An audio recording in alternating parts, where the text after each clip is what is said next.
Hello po sa lahat ng aking mga kapatid sa Bulacan at patuloy po tayong pinagpapala ng ating Panginoon sa marami tayong pinagdaanan at marami tayong pagsubok. Kaya lang hindi po natinag ito sapagkat ang Diyos ay palagi po tayong sinasamahan, di ba po? At mabuti ang Diyos dahil sa kabila ng ating mga ginagawa, hindi naman ho tayo perpekto.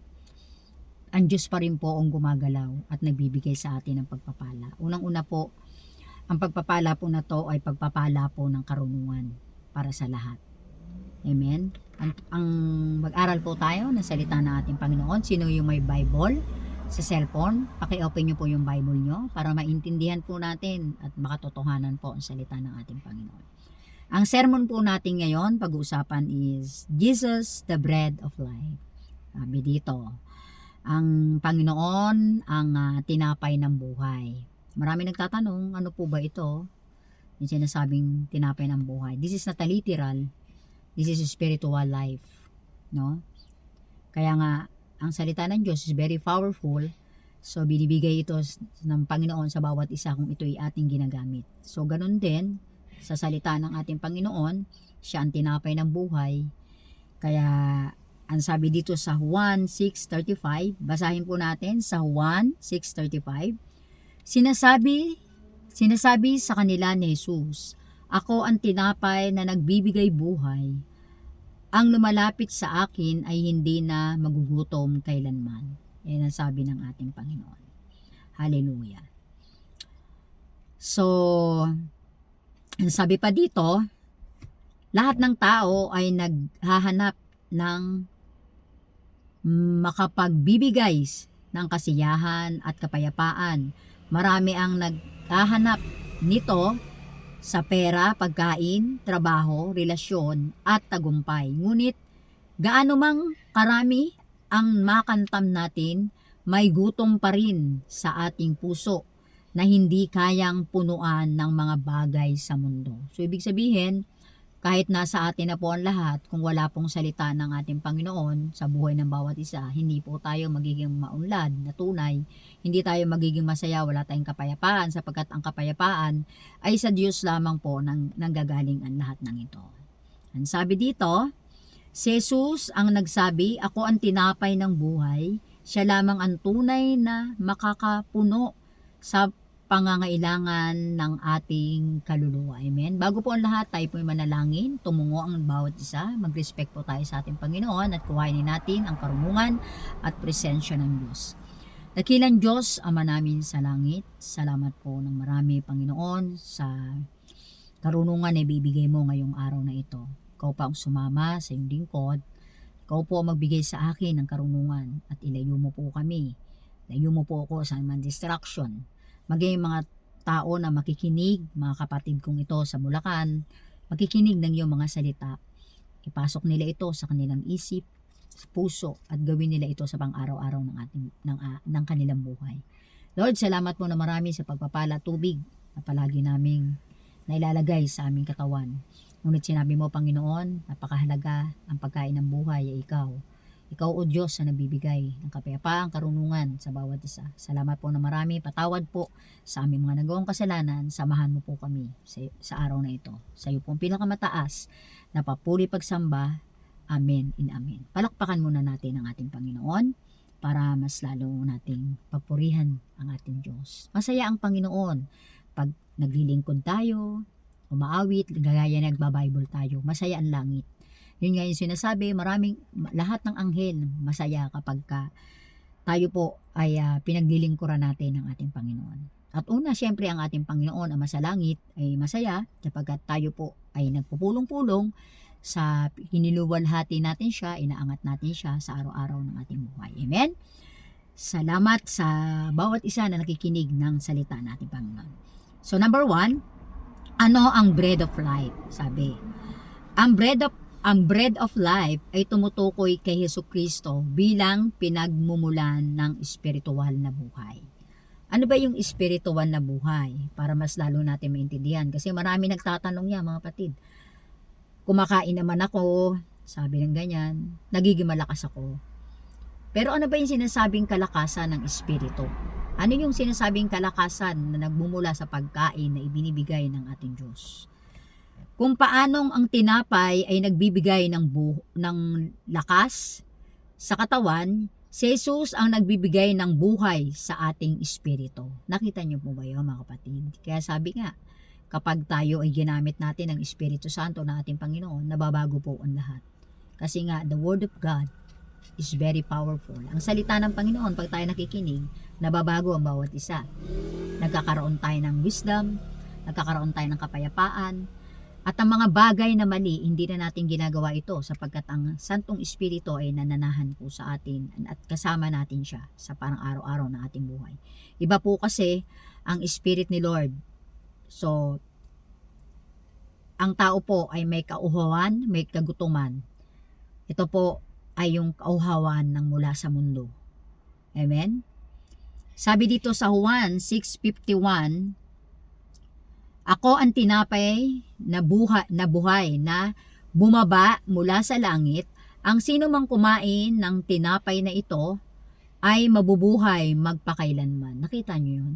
Ang sino mang kumain ng tinapay na to ay mabubuhay magpakailanman. So, ibig sabihin, kapag tayo po ay nanampalataya kay Kristo, nakinig tayo ng salita ng ating Panginoon at binulay-bulay natin ang kanyang salita, at pinakamahalaga, ginawa natin ito, nakinig at tayo po ay sumunod sa ating Panginoon, magkakaroon tayo ng buhay na walang hanggan. Hindi lang ang buhay na walang hanggan hanggang sa ating kamatayan ay kasama po natin ang ating Panginoong Hesukristo. Sapagkat sinabi ng Panginoon, hindi kita pababayaan, hindi kita iiwan, hindi kita pagkukulangin. Ako ang Diyos mo na sumasama sa iyo magpakailanman. Amen? Palakpakan natin ang Panginoon. Number 2, ano ang pagkain ng makamundong tao? Ano yung pagkain ng makamundong tao? Kasi may makalangit na pagkain, merong makamundo. Amen? Ang makamundong pagkain ay anumang bagay na sinusubukan nating gawing kapalit ang Diyos upang masiyahan ang ating puso. Naintindihan natin. Ano-ano ito, mga kapatid? Banggitin natin dito. Maaring ito ay pera, kapangyarihan, katanyagan, kalayaan, bisyo, sexual na imoralidad, kasakiman, maling relasyon. Yan po yung sinasabi ng ating Panginoon na ginagawa ng mundo. Yung mga wala po sa pamantayan ng ating Panginoon. Ito yung pagkauhaw. Dito tayo na ito yung kinakain natin. Kaya nga sabi ng Panginoon, huwag tayong kain ng kain nang hindi pinapakain niya. Sapagkat ang tao ngayon, lalo sa social media, sa Facebook na lang po sila umaasa. Sa mga reels, nakita nyo yon, yung kumakain sila ng bubog, kumakain sila ng mga kung ano-ano, kumakain sila ng mga pagkain para sila ay tumaas ang kanilang sahod, sinasabi nila yon. Nagiging Diyos-Diyosan sa kanila ang mga bagay na ito sapagkat nakatingin sila sa mundo, akala nila ito yung tunay na pagpapala, yung ibinibigay po ng media, ng mundo. Hindi po. Ang tunay na pagpapala, biyaya ay galing po sa ating Panginoong Jesucristo. Ang tunay na pagkain ay ang pagkain lamang ng buhay na nagmumula sa ating Ama sa Langit. Amen? Ang mga ito ay pansamantala lamang, sabi ng ganyan. Ang mga ito ay pansamantala lamang. Basahin natin ang Matthew 4:4. Hindi lamang sa tinapay nabubuhay ang tao, kundi sa bawat salitang nagmumula sa bibig ng Diyos. So, ibig sabihin, mabubuhay nga tayo sa mundong ito sapagkat sa mga material or mga physical na mga pagkain na nilalagay natin sa ating katawan. Pero yung spiritual, pinaka-importante po yun, dapat kumakain po tayo. Naintindihan? Hindi lamang sa tinapay na bubuhay ang tao, kundi sa bawat salitang namumula sa bibig ng Diyos. May kauhawan sa mundo, pero may pagpapala at may kabusugan sa langit. Ang tunay na pagpapala ay ang binibigay na tinapay ng ating Panginoon. Ano ito? Ang kanyang mga salita. Palakpakan muna natin ang ating Panginoon. Hallelujah. Purihin ng Diyos. Ecclesiastes 2:11, ipinakita ni Solomon na ang lahat ng ipinapakita ni Solomon, na ang lahat ng makamundong tagumpay ay walang kabuluhan kung wala ang Diyos. Kaya nga, the Word of God is very powerful. Kung wala ang salita ng ating Panginoon, wala tayong panghahawakan. Ano-ano ba ang salita ng ating Panginoon? Sabi nga, trust in the Lord with all your heart, ng kawikaan. Tapos sa John, sinabi din sa John, na iingatan tayo ng ating Panginoon. Meron din dyan. Maraming pangako ang ating Panginoong Jesucristo. Amen? Ang katagumpayan ay nasa ating Diyos. Nasa salita. Kaya nga ako ang buhay, buhay na walang hanggan. Naintindihan po? The third, number 3 po. Bakit hindi nakakabusog ang makamundong pagkain? Sabing ganyan. Sabi dahil panandalian lamang ang kasiyahan na ito. Ayan, sinabi. Bakit hindi nakakabusog ang makamundong pagkain? Dahil panandalian lamang ang kasiyahan na to. So, ibig sabihin, naglalaho ito. Hindi kagaya ng pagkain ng buhay, salita ng Diyos ay magagamit po natin hanggang sa ating kaupo-apuhan, hanggat sa ating magiging sa susunod na henerasyon. No, mapapamana pa natin ito sa ating mga anak. Sabi ganyan. Sabi dito, kapag naabot mo ang isang pangarap, hindi mo ulit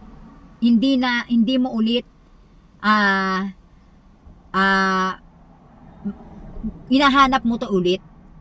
Ganon kasi tayo kapag tayo'y pinagpala na, naabot na natin yung pangarap natin, gusto natin mag-angat pa tayo. Nakita natin yon. Kapag yumaman ka, gusto mo yayaman ka ulit. Kasi wala nga tayong kakontentuhan sa mundo. Sabi ng mundo, walang kakontentuhan ng mundo. Nakita nyo? Ang yaman-yaman na, ang dami ng ang ginagawa, nagpapa 5-6 pa, nagpapatubo. Marami na siyang pera. Di ba? Ayun yun, wala tayong kakontentuhan sa ating buhay. Kapag naging sikat ka, gusto mo, sisikat ka pa. O, di ba? Kapag naging sikat, di ba, maraming sikat, talaga hindi sila tumitigil para sila mas sumikat pa ng sumikat. Amen? Hindi natatapos ang gutom ng laman. Ayan po ang mga pita ng laman na sinasabi. Hindi po ito sa salita ng ating Panginoon. Ito po yung mga ginagawa natin na hindi maganda. Ito po yung mga ginagawa natin na ayaw ng Diyos na wala sa kanyang pamantayan. Kaya nga ang pagmamataas, ang walang kakontentuhan sa buhay, yan po ang ayaw ng Diyos. Ang gusto ng Diyos ay magiging kontento ka lang, simple ka lang, ang Diyos ang magpala sa buhay ng bawat isa. Naintindihan? Basahin natin ang Isaiah 55:2. Bakit ninyo ginugugol? Sabing ganito. Bakit ninyo ginugugol ang inyong salapi na hindi pagkain at ang inyong pagpapagal sa hindi nakakabusog? O yan. Kaya nga ginagamit natin yung ating pinaghirapan sa masama. Amen? Kagaya niyan, kagaya na lang ng tayo ay nagsusugal, palasugal po tayo, di ba? Tapos, masyado tayong mga maluho, hindi natin ginagamit yung ating pag-iisip pagdating sa mga gastusin. Kasi nga, hawak po tayo ng mundo wala pong nag-guidance sa atin. Kailangan may guidance natin pagdating sa material things. Kasi nga, pinaghihirapan mo ito. Diba? Nagugugol ka ng lakas dito. At ang lakas na ito ay galing sa ating Panginoong Jesucristo. Wala ka naman ibang pagkukuwanan ng lakas, hindi sa tao. Ang lakas ay taang nasa Diyos lamang. Kaya nga tayo gumigising ng umaga, tayo magpasalamat sa ating Panginoon, iluwalhati natin na ating Diyos, itaas natin siya sapagkat salamat Lord, sapagkat ginising mo ako ngayong umagang ito. Nagising po ang buong pamilya namin, walang namatay sa amin. Amen? Purihin ang Diyos sa buhay ng bawat isa, mga kapatid.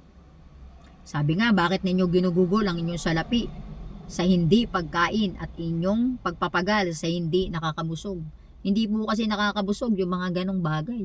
Kaya nga sabi ng Panginoon, ang salapi ginagamit. Amen? Kaya nga, ang yung iba kasi, ang ginagawa sa salapi, wala silang tigil. Di ba? Kasi money is a root of evil. Ang pinagmumulan din ng ng away, gulo, ng mga patayan ay sa pera. Amen? Kaya nga pag tayo ay umaasa sa Diyos, yung karunungan na ibinibigay niya, pagka tayo may nakahawak na malaking pera na alam natin kung saan natin dadalhin yun. Unang-una, ang wisdom ng Lord nasa atin po yun. Amen? Ang Diyos na nagpapala sa buhay ng bawat isa. Lahat ng material things, lahat ng nakamit natin dito sa mundong ito ay galing sa ating Panginoon. Amen? Ito ang kalagayan ng maraming tao ngayon. Sabi dito, ano ang kalagayan? At ito ang kalagayan ng mga tao ngayon. Paano natin kakainin ang bread of life? Paano natin kakainin ang bread of life? Ito yung good news. Paano natin kakainin ang bread of life? Ang tinapay ng buhay. Lumapit, sabi dito, lumapit kay Jesus. Juan 3:35. Ang lumalapit sa akin, hindi na magugutom. Kaya sabi nila, bakit ganon, pastor? Kami naman ay naglilingkod sa Diyos. Kami naman ay nandito, nagbabible. Kasi hindi naman natin agad-agad masusukat yun doon, mga kapatid. Huwag natin subukan ng ating Panginoon. Baka tayo pa nagsiseryoso tayo maglingkod. Baka mag-boom sa atin ang pagpapala. Kasi sabi ko nga sa inyo, ang pagpapala ay galing sa ating Panginoong Jesucristo. Hindi sapat ang kilala lang si Jesus. O sinabi, hindi sapat ang kilala lang si Jesus. Kailangan lumapit at sumunod sa Kanya. Lumapit at sumunod po tayo sa ating Panginoon. So ibig sabihin may pagsunod. Hindi lang kilala natin, hindi lang tayo nagba-Bible study, kundi makilala natin ang ating Panginoon ang lumusan. Amen? Kasi pag nakilala natin ang ating Panginoon, parang cellphone yan na mamahalin, palagi na natin dala-dala ito kahit sa CR. Ganun po ang pagmamahal natin sa ating Panginoon. Kahit saan, dala natin siya. Kasi siya yung pinakamahalaga. Maging, for example, ang Panginoon is isang bagay na pinakamahalaga sa atin. Hindi natin ito iwawala. Ganun po ang relasyon natin dapat sa Diyos. Ganun natin dapat kamahal si Kristo. Amen? Sumampalataya kay Jesus. Hindi sa relihiyon o sa religion ang magliligtas. Hindi po yung pangalan ng church, hindi Dios sa amin, sa atin, hindi po yun. Ang magliligtas po sa atin, walang iba si Kristo lamang. Sabi sa Efeso 2:8 and 9. Mamuhay ayon sa kanyang salita. Sabi, ayon sa kanyang salita, ibig sabihin, Word of God ang gagamitin po natin. Mamuhay sa kanyang salita. Sabi nga, pag alam mo ang salita ng Panginoon, tumatalino, tumatalas ang isip ng tao. Nagiging maunlad siya. Kasi nga, alam ang driver niya sa buhay niya, walang iba kundi ang ating Panginoon Jesucristo. Amen? Hallelujah. Jeremiah 15:16. Nang matagpuan ko ang iyong mga salita, kinain ko ang mga iyon. Dapat ganun po tayo. Pag nabasa natin sa Jeremiah 15:16, nang matagpuan ko ang iyong mga salita, kinain ko ang mga iyon. Kaya nga, pag kinain natin ang salita ng ating Panginoon, matatagpuan natin siya. Pag nabasa tayo ng Biblia, pag natagpuan natin ang Panginoon, heart to heart, magkakaroon tayo ng tunay na relasyon, magkakaroon tayo ng takot, magkakaroon tayo ng pagsunod sa ating buhay. Amen? Naunawaan po ba natin? Ang salita ng Diyos, ang pagkain ng ating espiritu. Ayan.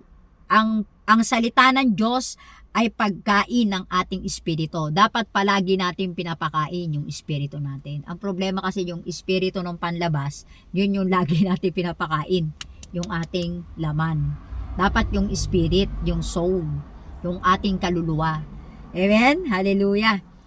Ano ang bunga ng pagkain kay Jesus? Ano ang bunga? Ano ang magiging benefit sa atin ito, mga kapatid? May buhay na walang hanggan. Hallelujah. Juan 6:40, may kapayapaan. Juan 14:27, may tunay na kasiyahan. Awit 16:11, may lakas. May lakas tayo. Sabing ganyan. Awit 16:11. Amen? Hallelujah. Naintindihan po ba natin, mga kapatid, ang ating salita ng ating Panginoon? Mamuhay ng may takot sa Diyos, kumain ng salita ng Diyos para maintindihan natin ang tama at mali. At ang espiritu natin, pakainin natin. Anong pagkain ng espiritu? Salita ng Diyos. Mag-aral po tayo, magbulay-bulay tayo ng salita ng ating Panginoon. Kaya nga sabi, dapat saturated. Talagang napuno o lubusang napuno sa salita ng ating Panginoon. Dapat, kumbaga, tayo'y gumagawa sa ating Panginoon. Hindi yung palagi lang natin sinasabi na nagcha-church naman ako, sumasama ako sa mga Bible study, pero after nun, wala na. Tsaka wag natin patagalin ang mga pagpupulong na ito. Dapat nakahanda tayo every month. Dapat pinaghahandaan po natin ang okasyon na to sapagkat sa Diyos po to. Hindi mo ba natin alam na kapag tayo po nakikinig ng salita ng ating Panginoon, magkakaroon po tayo ng tunay na pagpapala na hindi pa po natin nararanasan sa ating buhay. Pag tayo po ay nagtuloy-tuloy sa ating Panginoon, mararanasan natin ang buhay na walang hanggan. Practical application. Mag-practical application tayo mga kapatid. Tanungin natin ang ating mga sarili. Ano ba yan? Pag tinanong natin ang ating mga sarili, ano ang nagpapalago sa aking puso? Ano yung nagpapalago sa puso natin mga kapatid? Mas marami ba akong oras sa social media kaysa sa salita ng Diyos? Ayan, tanungin natin ang sarili natin, mas marami ba akong oras sa social media, sa mga makamundo o sa salita ng Diyos? Mas mahalaga ba sa akin ang mundo kaysa kay Kristo? Hallelujah. Mas mahalaga ba sa akin ang mundo kaysa kay Kristo? Tatanungin natin ang ating sarili. Babantayan po natin ang ating sarili sapagkat sabi ni Kristo, pag alam mo kung ano ang salita ng Diyos, pag alam mo kainin ang tinapay ng buhay, ayon ang magrerema sa buhay mo. Ayon ang gagawin mo. Ano-ano to? Siyempre, mga good works, mga magagandang gagawin sa pamantayan lang po ng ating Panginoon. Yan ang magtuturo sa atin ng daan, katotohanan at buhay na walang hanggan. Palakpakan natin ang ating Panginoon. Mag-conclusion tayo. Maraming tinapay ang inaalok ng mundo. Amen? Ngunit lahat ng iyon ay lumipas. Si Jesus lamang ang tinapay ng buhay. Kapag siya ang naging sentro ng ating buhay, hindi lamang tayo magkakaroon ng buhay na walang hanggan, kundi magalak at tunay na kasiyahan. Magagalak po tayo kapag naintindihan po natin ang bread of life. Kaya, ang hamon ngayon sa atin mga kapatid, ano ang hamon? Ano ang kinakain ng iyong kaluluwa? Ano ang kinakain ng iyong kaluluwa? Amen? Iyon ang tinatanong. Kung ang kinakain natin ay ang mga bagay ng mundo, mananatili tayong gutom. Amen? Mananatili tayong gutom. Kaya nga, pagka ang isang tao nakakarinig ng Word of God, na nagyayaya sa kanya sa church, tapos nakikilala niya ang Diyos, nagbabago ang buhay niya. Hindi na siya makamundo, maka-Diyos na siya, makalangit na yung mga ginagawa niya. Yun po yung kabusugan ng Espiritu. Naintindihan po ba natin ito? Kasi talagang magugutom tayo sa gawain ng makamundo. Kasi ang magkain ng makamundo is worldly. Diba? Sabi nga nila, makamundo nga mga toxic, mga ginagawa ng mga hindi magaganda. Ayaw po ng Diyos yun. Ngunit kung si Jesus ang ating tinapay ng buhay, tayo ay mabubusog magpakailanman. Naintindihan natin? Mabubusog tayo magpakailanman. Ayun ang pangako ng ating Panginoon Jesucristo. Hallelujah. Sabi sa Juan 6:35, ako ang tinapay na nagbibigay buhay. Ang lumalapit sa akin ay hindi na magugutom kailanman. At ang sumasampalataya sa akin ay hindi na mauuhaw kailanman.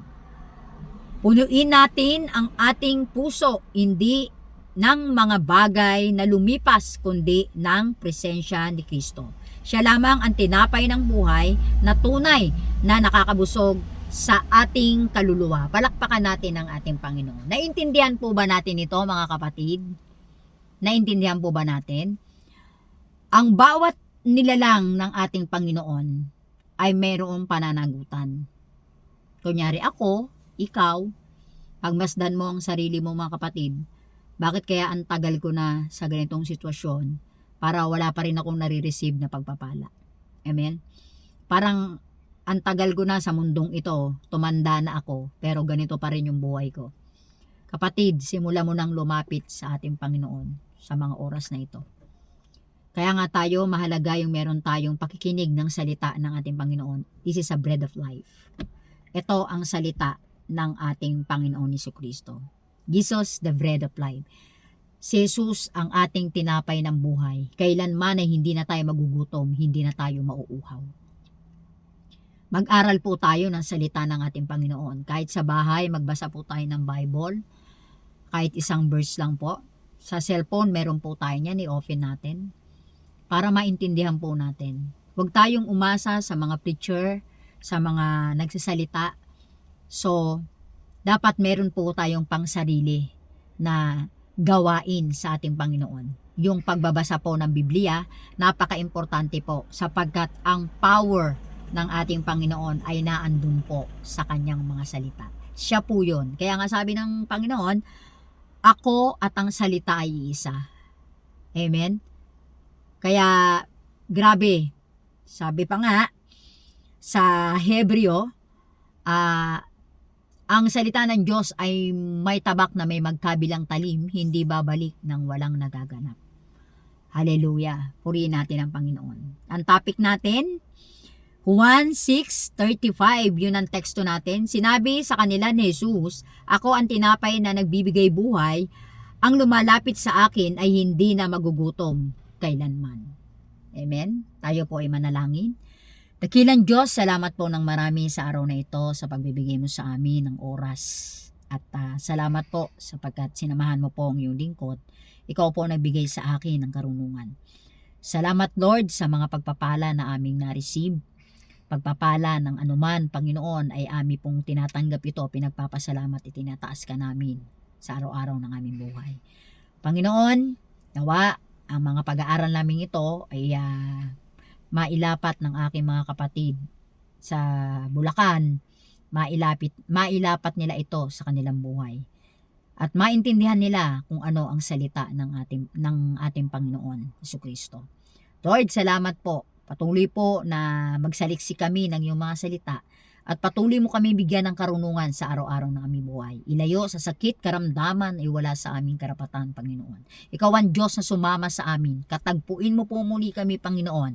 At sa araw-araw ng aming buhay, ikaw po ay kami po ay maging daluyan ng pagpapala, Panginoon. At wag po kami, Panginoon, ma-deceive, Panginoon, ng anumang gawa ng kaaway, Panginoon, in the name of Jesus. Salamat po, Panginoon, ng marami at patuloy po ang iyong gawain ay hindi po mawawala ito, Panginoon. Ipinapangako po namin, O Diyos, na gagawin po namin ang lahat para po sa iyong kaliwalhatian. Salamat po, Ama ng marami.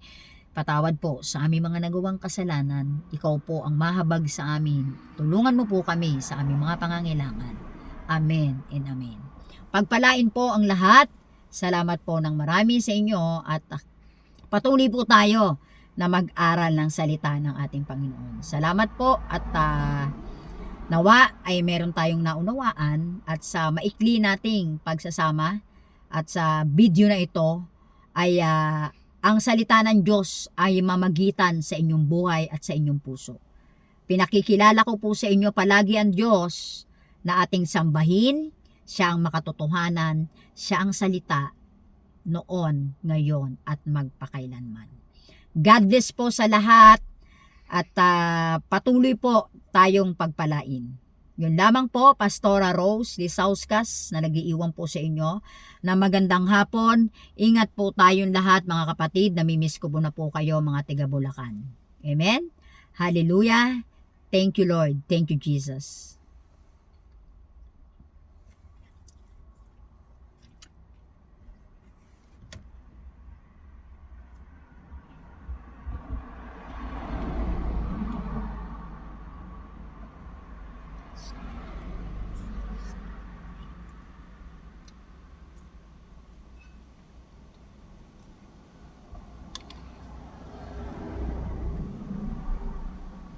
Yunti, one more video. Finish video and one more. or Didaskalos GZ. But same topic, okay?